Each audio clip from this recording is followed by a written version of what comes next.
This is Nightly Business Report with Tyler Matheson and Susie Guerin. Brought to you in part by TheStreet.com. Up-to-the-minute stock market news and in-depth analysis. Our quant rating service provides objective, independent ratings daily on over 4,300 stocks. Learn more at TheStreet.com/NBR. Improving picture. American businesses are hiring and Fed policymakers are optimistic about growth. So if the economy is picking up, why are stocks falling down this year?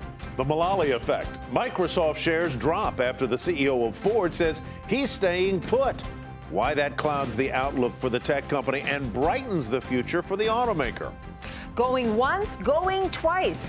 The first foreclosure auction of the year is luring big money investors. But what happens when they open the front door for the first time after buying a property sight unseen? We have all that and more tonight on Nightly Business Report for this Wednesday, January 8th. Good evening, everyone, and welcome. Temperatures may be warming, if only by a little, and the job market, too, seems to be heating up. Just 2 days ahead of the Labor Department's December jobs report, the payroll firm ADP said a far better than expected 238,000 private sector jobs were added in the month of December, the most in 13 months. Nearly 11 million Americans, though, remain out of work. But the hopeful moves in the labor market were not lost on the Federal Reserve. And minutes from the central bank's latest meeting show that part of the reason the Fed decided to start tapering its stimulus program is the improving employment picture. Steve Leisman has more. The minutes of the Federal Reserve's December meeting showing a majority of policymakers favor a measured, cautious approach to reducing the Fed's stimulus program known as quantitative easing. The Fed at the December meeting reduced the amount of QE or bond purchases by $10 billion to $75 billion a month. The impression left by the minutes is that there are strong views on both sides, but the compromise position is for $10 billion reductions along with a stronger promise to keep interest rates low in the future. Several were concerned about the high unemployment rate and low inflation. That group opposed reducing the amount of QE. The Fed debated lowering the unemployment threshold for raising rates from 6.5% to 6%, but decided against it. From the other side, some participants preferred a larger taper, and a few even supported limiting the amount of quantitative easing and a given completion date.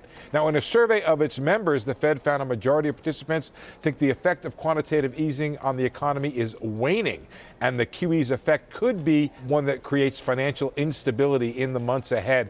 The Fed could also suffer capital losses from quantitative easing. That's a big concern. On the economic outlook, many saw progress as meaningful and said consumer spending was helped by the waning effect of tax increases. The minutes also went on to say that the consumer spending is helped by rising wealth in real estate and in equities, along with lower energy costs. The Fed saw less drag from reductions in government spending in 2014. The Fed was indeed counting on a budget deal by Congress when it met in December. For Nightly Business Report, I'm Steve Leisman.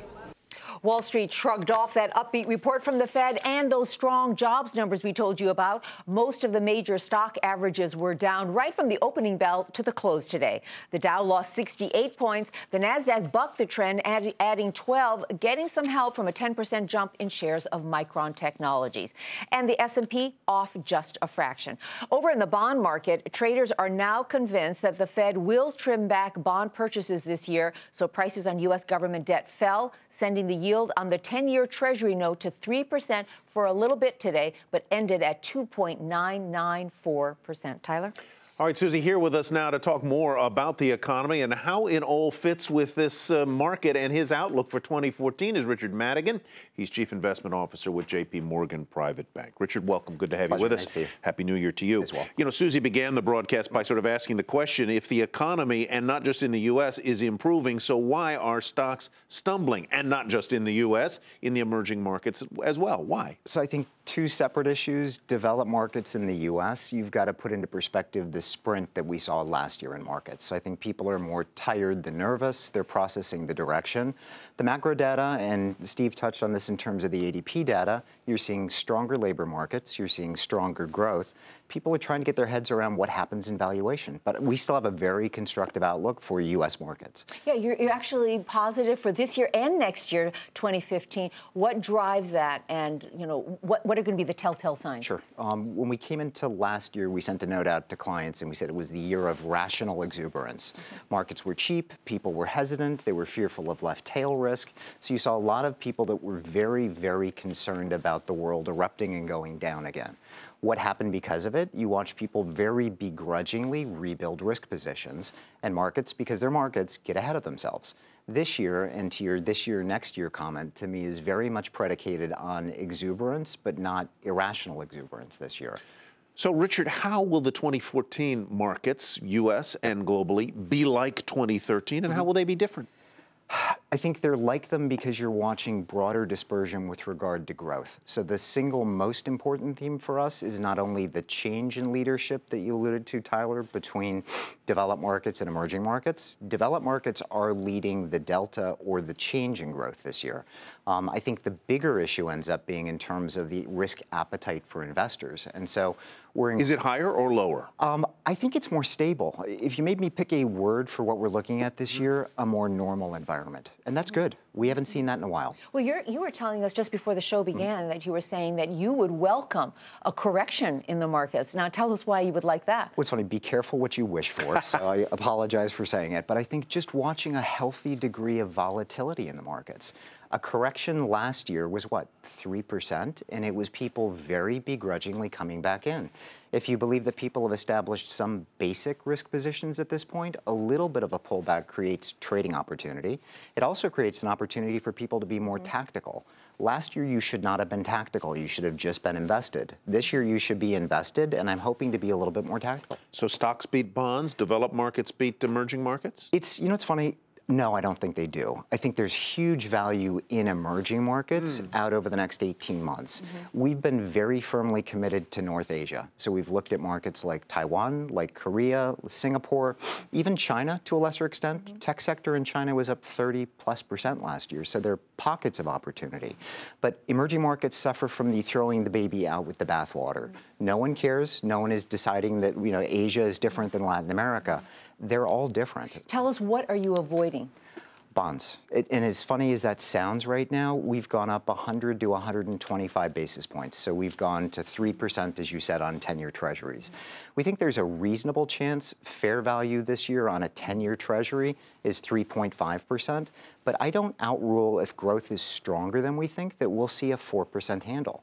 On a 10-year treasury investment, that means you're running principal at risk that you can lose of 7 to 8%. So if you have bonds, very short term, maybe floating rate. And very simply, the answer is yes to that, but you want to keep focus on bonds on making less and not losing. And wait, be patient before you extend. Richard, thank you very much. Pleasure. Richard Madigan of J.P. Morgan Private Bank. Thanks again. Thanks.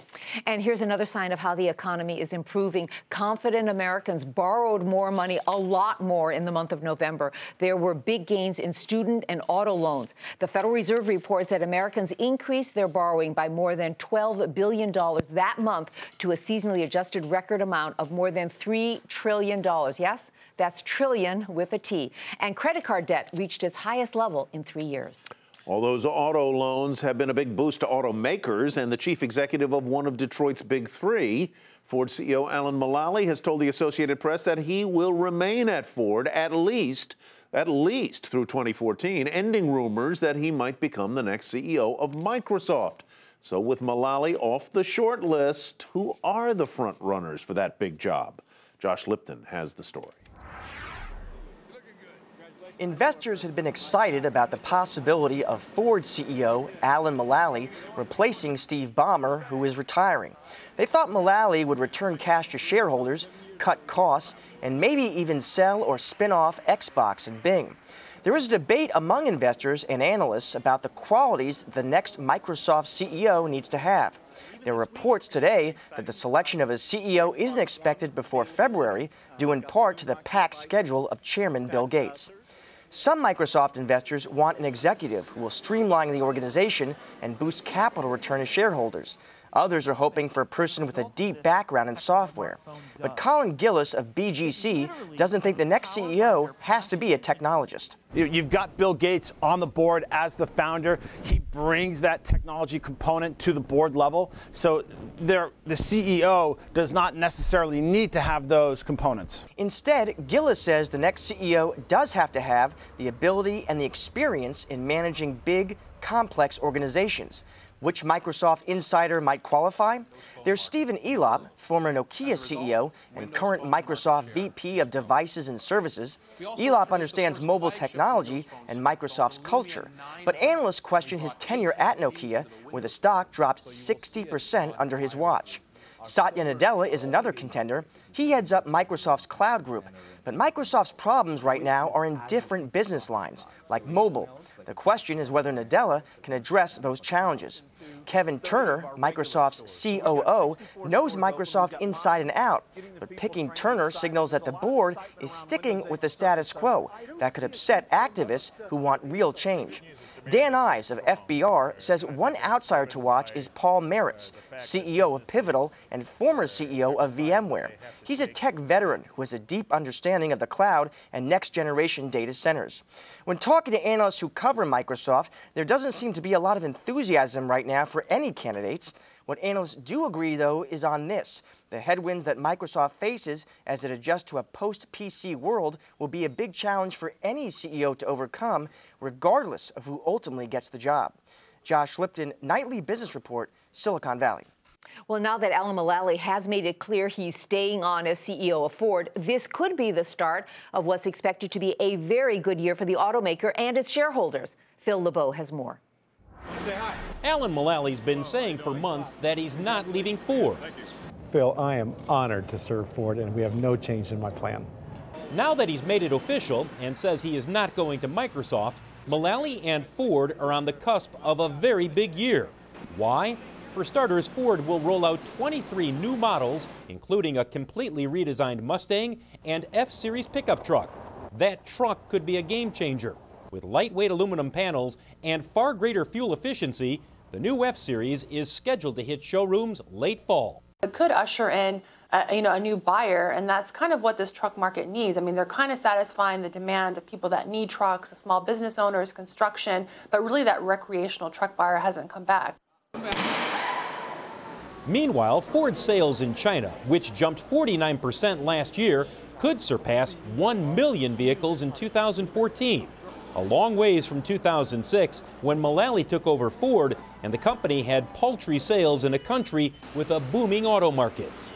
But it seems like they've got a good foothold into that market and really have penetrated in the right areas. So it seems relatively optimistic, but again, you never know in a hyper-competitive environment.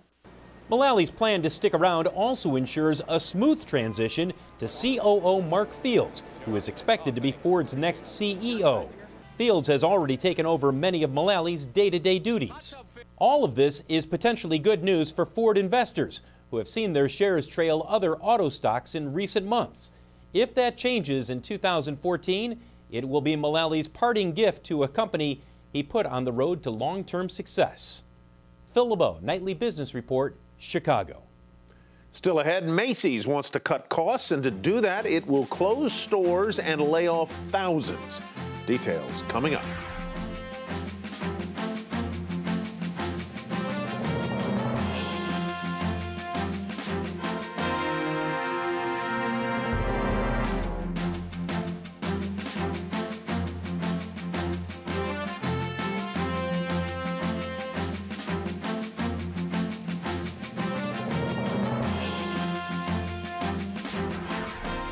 A new headache for some of the nation's biggest banks. Federal regulators are investigating whether some banks cheated clients after the financial crisis. Even though a number of banks have paid billions in fines for misleading investors about risky mortgage-backed securities before the economic downturn, there are fresh questions now on whether major lenders deliberately misrepresented the value of mortgage bonds after the crisis, just to lock in deals. Among the banks involved, J.P. Morgan Chase, Citigroup, Morgan Stanley, and Goldman Sachs. The deep freeze and massive snowstorms that have impacted most of the U.S. over the past few days took a big financial toll on the nation's airlines and all those displaced passengers. Mass Flight reports that the effect of nearly 20,000 canceled flights, along with more than 75,000 delayed flights, came to a total loss of about $1.5 billion. Macy's announced a restructuring plan after the market close, and that is where we begin tonight's market focus. The retailer will lay off 2,500 workers as part of a plan to sustain its profitability and save $100 million a year.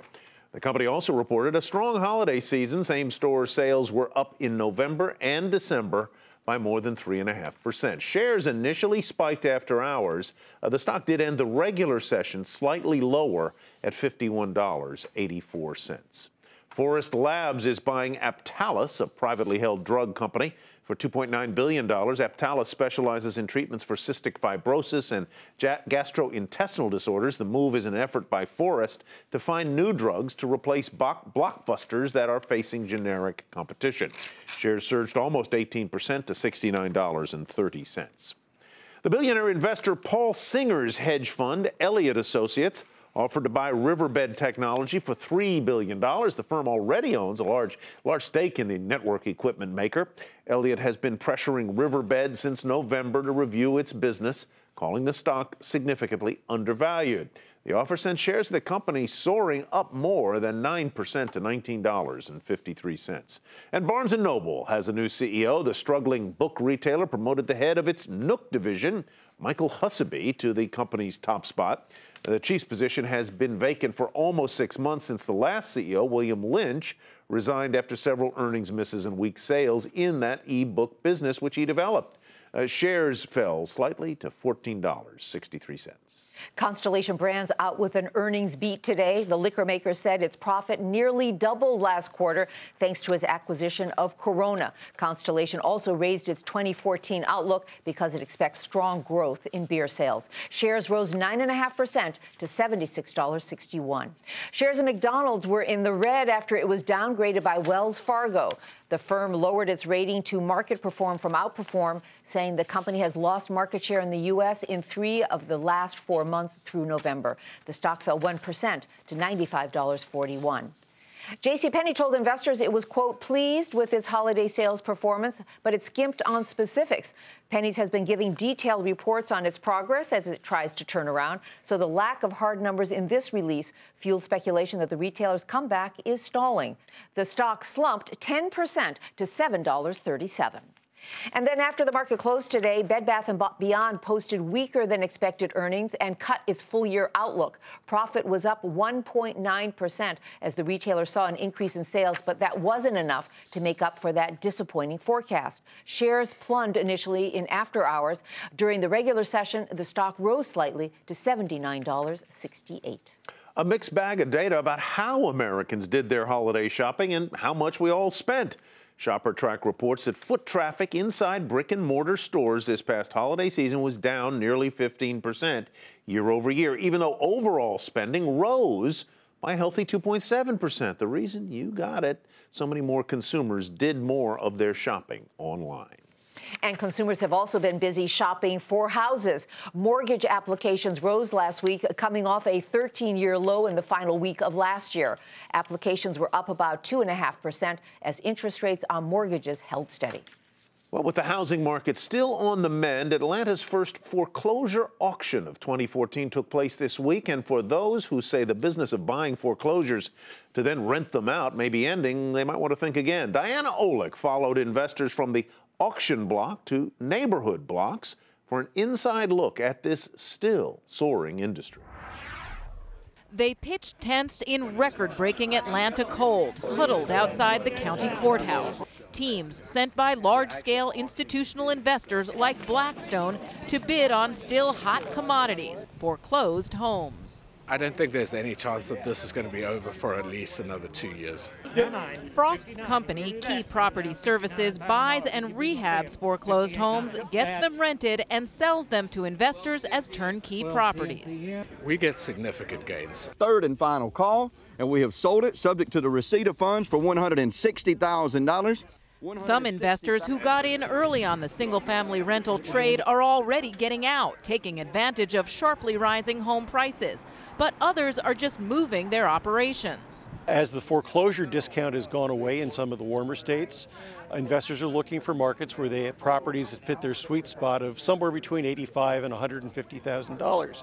Atlanta is a hot market now because it's still in the early stages of investor demand and home price appreciation. That's why these investors will spend tens of millions of dollars in one day on homes they've only seen from the outside, because they know the kind of returns they're going to get inside this trade. There's my master key.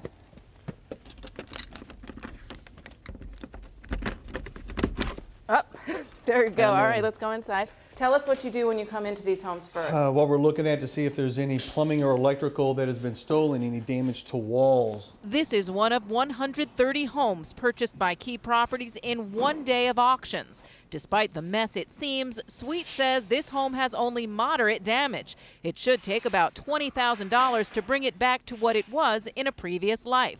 They bought it for $80,000, so net profit $30,000 on just one home. Sometimes, however, Sweet and his team are not so lucky in what they find. What could you possibly encounter, and how do you protect yourself? The worst danger that you'll have is actually through a squatter, someone that actually resides inside the property that shouldn't be there in the first place. So, typically a lot of our drivers, our assessors, will go and actually carry weapons on them. All 130 homes purchased by Key will get seen and assessed in one day. Sweet, who has broken into over 3,000 homes so far in his career, will have many more to see after the next auction in February. He does not expect the work on this new rental trade to slow down anytime soon. For Nightly Business Report, I'm Diana Olick in Atlanta. And coming up on the program, how a new generation of gadgets could shake up the media and entertainment industries, and what some of the traditional companies are doing about it.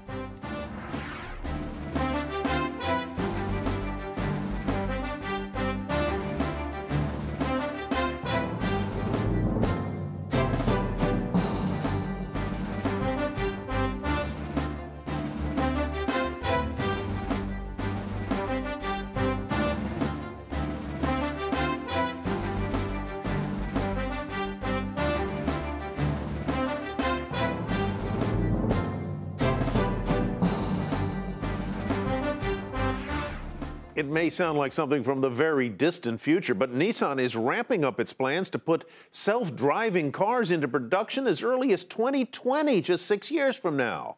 Nissan CEO Carlos Ghosn explains why the automaker is racing to make the futuristic-sounding cars a reality. The statistic today that more than 50% of babies born today are going to live more than 100 years. Well, when we see that a lot of people start to be impaired from driving at 75 or 80 years, well, this technology is going to allow people, senior people, to continue to drive even if they hit 90 or 100 years old. So in terms of quality of life, it's huge. So the needs are here. The technology is getting ready. The research firm IHS Automotive expects the market for self-driving cars to grow from 1% in 2025 to as much as 9% by the year 2035. While we wait for those cars that drive themselves, the future is already here at the Consumer Electronics Show in Las Vegas. This is the ultimate destination for gadget makers. But it's not just about the devices. These new products have a huge impact on old media, especially in the entertainment business. Julia Borston has more. All these tablets, smartphones, and TVs will have ripple effects throughout the entertainment and music business. The fact that all these new devices are internet connected gives consumers more access anywhere, anytime, to streaming music services including Pandora and iHeartRadio, and video services Netflix, YouTube, Amazon Prime, and Hulu. It makes content consumption more ubiquitous in your daily life, and that's one of the great advantages of all the devices. Technology companies are unveiling new ways to access more entertainment. Roku embedding its streaming into TVs, and Sony announcing an internet TV service for later this year. We are combining really live television with other network-enabled content that's streaming to people's homes, and it's all about offering another choice and convenience. And internet giants are doing their part with more content and better access. to boost streaming, which means more advertising and subscription dollars. YouTube launching high-definition streaming at half the broadband speeds. Hulu, owned by media giants Comcast, Disney, and Fox, is doubling its original content slate for 2014, announcing 5 new originals and a dozen returning series. The ambition with original programming is to aggressively grow the business, both to support an increase in ad revenue as well as to have more subscribers join the service. Media giants are hunting for more digital dollars, CBS inking an exclusive licensing agreement with Amazon's streaming service Prime for a new CBS series produced by Steven Spielberg's Amblin TV and starring Halle Berry. Meanwhile, streaming music services Pandora and iHeartRadio are making access more ubiquitous, announcing more auto deals, while Pandora launches advertising on auto platforms this month, reaching 130 vehicle models. And the more people can easily listen and watch, the more money the services and artists make. For Nightly Business Report, I'm Julia Borston in Las Vegas. And finally tonight, things may not be so elementary for Watson. That's the name of IBM's supercomputer, the one with analytical software that beat human contestants on the game show Jeopardy a few years back. Well, 3 years after the company began seriously marketing Watson as having the ability to learn, helping corporate clients tackle business and social problems, Watson is apparently struggling, smart as he is, to make money. Reports say total revenue was less than $100 million as of October, but IBM promises a major announcement about its Watson unit on Thursday, hoping finally that Watson is smart enough to make some bucks. I'm going to make a prediction, Tyler. Yes. Healthcare. Healthcare for Might Watson. have something to do with healthcare. Hope so. That's Nightly Business Report for tonight. I'm Susie Garrett. Thanks so much for watching. And I'm Tyler Matheson. Have a great evening, everybody. We'll see you back here tomorrow night. Nightly Business Report has been brought to you in part by TheStreet.com. Up-to-the-minute stock market news and in-depth analysis. Our quant rating service provides objective, independent ratings daily on over 4,300 stocks. Learn more at TheStreet.com/NBR.